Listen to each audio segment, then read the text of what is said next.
পহেলা বৈশাখে সারাটা দিন রান্নাঘরে কাটাই দিলাম। তো আসসালামু আলাইকুম সবাইকে। গরমে বেশি ঠান্ডা লেগে গলার অবস্থা 12টা। সবাই একটু ক্ষমা সুন্দর দৃষ্টিতে দেখবেন। তো কি সারাদিন আয়োজন করলাম সব কিছুই থাকবে একটা ভিডিওতেই। তো প্রথমে সকালবেলা ঘুম থেকে উঠেই পান্তা ভাত আর ডিম ভাজিতে খেয়ে নিয়েছি, আর তারপরেই চুলার কাছে চলে আসলাম। গরুর মাংস বসাই দিয়েছি।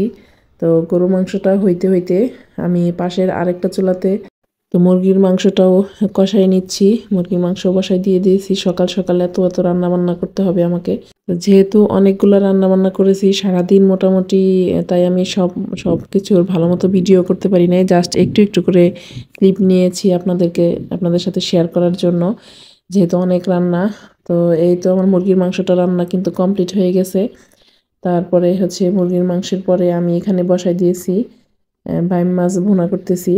তো ভাইম মাছ বোনাটা আসলে অল্প অল্প করে ক্লিপ নিয়েছি, সম্পূর্ণ ভিডিও করা সম্ভব না, কারণ অনেক আইটেম রান্না করেছি একই সাথে। তো এরপর হচ্ছে গরুর মাংসটাকে আলাদা একটা পাতিলে নামাই দিয়ে আমি এখানে একটু ভালো মতো বেশ কিছুক্ষণ জাল করে নিচ্ছি, তাহলে খেতে ভালো লাগে। ঝোলটা গাঢ় হয়ে আসা পর্যন্ত আমি এখানে ভালো করে জাল করে নিব।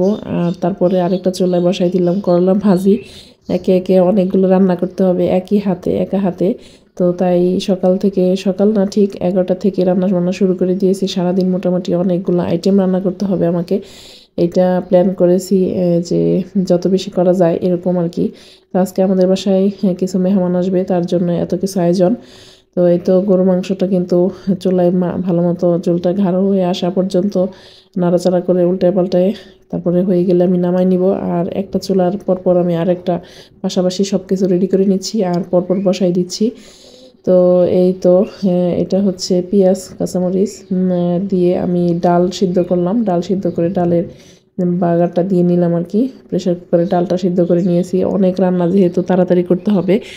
আর এদিকে বেবিদের তো খাবার দাবার আছে, অন্যান্য ঘরের কাজ তো আছে, সেগুলো করছি ফাঁকে। তো আমি একটু করে ক্লিপগুলো নিয়ে জাস্ট আপনাদের সাথে শেয়ার করার জন্য একটু ক্লিপ নিয়েছি। আর এটা হচ্ছে পায়েসটা বসাই দিয়েছি, কারণ পায়েসটা ঠান্ডা খেতে ভালো লাগে। আর আমার মেহমানগুলো আসবে রাত্রে, তাই আমি দিনের বেলাতে সবগুলো রান্না শেষ করার চেষ্টা করতেছি। তো পায়েসটা হচ্ছে দুধের ভিতরে আমি চালটাকে সিদ্ধ হওয়ার জন্যে বেশ অনেকক্ষণ নাড়াচাড়া করে সিদ্ধ করে নিচ্ছি। একের পর এক চুলায় শুধু বসাই দিচ্ছি। এই তো পায়েসটা মোটামুটি শেষের দিকে। তো এটা ঠান্ডা হওয়ার জন্য আমি একটা বাটিতে ঢেলে নিয়েছি। এরপর আমি পরপরই আবার বসাই দিয়েছি, এটা হচ্ছে আমার ছাদ বাগানের ঢেঁড়স। তো কিছু ঢেঁড়স আনছিল, ঢেঁড়সটা হচ্ছে যদি রেখে দেই তাহলে এটা পরবর্তীতে শক্ত হয়ে যাবে, খেতে ভালো লাগবে না। তা ভাবলাম যে ভাজি করে ফেলি, তাহলে হয়তো খাওয়া হয়ে যাবে।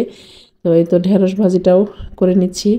আর এটা হচ্ছে করলা ভাজিটা নামাইয়া সার্ভ করে নিয়েছি। করলা ভাজিটা একটু সবুজ রাখার চেষ্টা করছি, যেভাবে সবাই পছন্দ করে। তো এই তো টেবিলে সব কিছু করে নিয়েছি। এখানে শাক, করলা ভাজি, ঢেঁড়স ভাজি, গরুর মাংস, মুরগির মাংস, তারপরে আছে মাছ ভুনা, মাছ ভাজি, ডাল, পায়েস, ভাত এবং সালাদ করার চেষ্টা করছি। তো এই ছিল আজকের ছোটোখাটো একটা আয়োজন ছিল।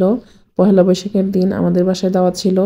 আর আমি সারাদিন গরমে কাজ করতে করতে অসুস্থ হয়ে গেছি, তা গলা দিয়ে কথা বের হচ্ছে না, খুবই কষ্ট হলো আজকের ভয়েসটা দিতে। আচ্ছা, ভুল ত্রুটি হলে ক্ষমা সুন্দর দৃষ্টিতে দেখবেন। তো এই ছিল আমার আজকের ছোট্ট ব্লগ। কেমন লাগলো অবশ্যই কিন্তু জানাবেন, আর ভালো লাগলে জাস্ট একটু শেয়ার করে দিবেন।